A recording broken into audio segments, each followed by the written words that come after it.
Hello friends. हम लोग movies में देखते थे पहले हॉलीवुड मूवीज में कि रोबोटिक आर्म्स या रोबोट सर्जरी कर रहा है। लेकिन अब ये मूवीज बस में नहीं रहा और एक रियलिटी बन चुका है। दोस्तों, मैं हूं doctor Vineet Gautam, jewel hospital Indore से। और इस वीडियो में आपको रोबोटिक सर्जरी के बारे में बताने जा रहा हूं। जिस किसी ने भी हमारा जीवल हॉस्पिटल का चैनल सब्सक्राइब ना किया हो, कर ले, क्योंकि हम ऐसे ही इन्फॉर्मेटिव वीडियो अपने यूट्यूब चैनल पर डालते रहते हैं। बेसिकली रोबोटिक सर्जरी में कोई रोबोट सर्जरी नहीं करता है, सर्जरी सर्जन ही करता है। रोबोट एक मशीन है या एक टूल है जिसको पूरी तरीके से सर्जन कंट्रोल करता है। इसमें एक सर्जन कंसोल होता है जहां सर्जन बैठता है, और एक रोबोटिक आर्म्स होते हैं जहां रोबोट के आर्म ऑपरेशन करते हैं। तो सर्जन कंसोल पे सर्जन जैसे जैसे हाथ चलाएगा, वैसे वैसे रोबोट के आर्म चलते हैं। अगर वो दाएं तरफ हाथ करेगा तो दाएं तरफ जाएगा, और बाएं तरफ करेगा तो बाएं तरफ जाएगा। और अगर हाथ रोक देगा तो रोबोट के आर्म्स रुक जाएंगे। तो बेसिकली सर्जन द्वारा की जाने वाली ही सर्जरी है, बट एक मशीन के द्वारा की जाने वाली सर्जरी है जिसको हम रोबोटिक सर्जरी बोलते हैं। ट्रेडिशनल सर्जरी में यूजुअली पेट पे एक बड़ा चीरा लगाया जाता है, मसल कट की जाती है और फिर ऑपरेशन किया जाता है। जबकि रोबोटिक सर्जरी में बहुत छोटे छोटे मिनी होल किए जाते हैं, जिसमें जो मुश्किल से 1 सेंटीमीटर से भी छोटे होते हैं। उससे रोबोट के आर्म्स अंदर जाते हैं और अंदर जो भी बीमारी है उसका ऑपरेशन किया जाता है। तो एक बड़ा चीरा लगने से बच जाता है। दूसरा, जो रोबोटिक मशीन है उसका जो कैमरा होता है वो 3D विजन होता है। अंदर के ऑर्गन को 10 टाइम मैग्निफिकेशन करके बताता है। तो कोई भी नस जो 1 सेंटीमीटर की है वो 10 सेंटीमीटर की दिखेगी, जिसके कारण से सर्जिकल प्रेसिजन बहुत ज़्यादा बढ़ जाता है। सर्जन्स की एक्यूरेसी बहुत ज़्यादा बढ़ जाती है। ब्लीडिंग के चांसेस बहुत कम हो जाते हैं और सर्जरी बहुत एक्यूरेसी से होती है।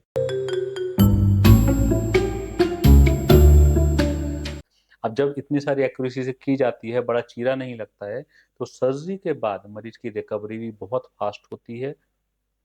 नॉर्मल सर्जरी में जो मरीज 10 दिन में छुट्टी होती है, 8 दिन में छुट्टी होती है, वो इसमें 4-5 दिन में छुट्टी हो जाती है। और कुछ जनरल सर्जरी के जो ऑपरेशन होते हैं, जैसे गॉल ब्लैडर स्टोन, अपेंडिक्स, इसमें तो मरीज की 1 दिन के अंदर ही छुट्टी हो जाती है। तो ये ट्रेडिशनल सर्जरी और रोबोटिक सर्जरी का अंतर है। चीरा छोटा लगने के कारण पेन बहुत कम होता है, रिकवरी बहुत फास्ट होती है, ब्लीडिंग बहुत चांसेस बहुत कम होते हैं, कॉम्प्लिकेशन के चांसेस बहुत कम होते हैं, और मरीज की जल्दी छुट्टी भी हो जाती है। कान, नाक, गला से लेकर पेट तक हर जगह अब रोबोटिक सर्जरी का रोल आ चुका है।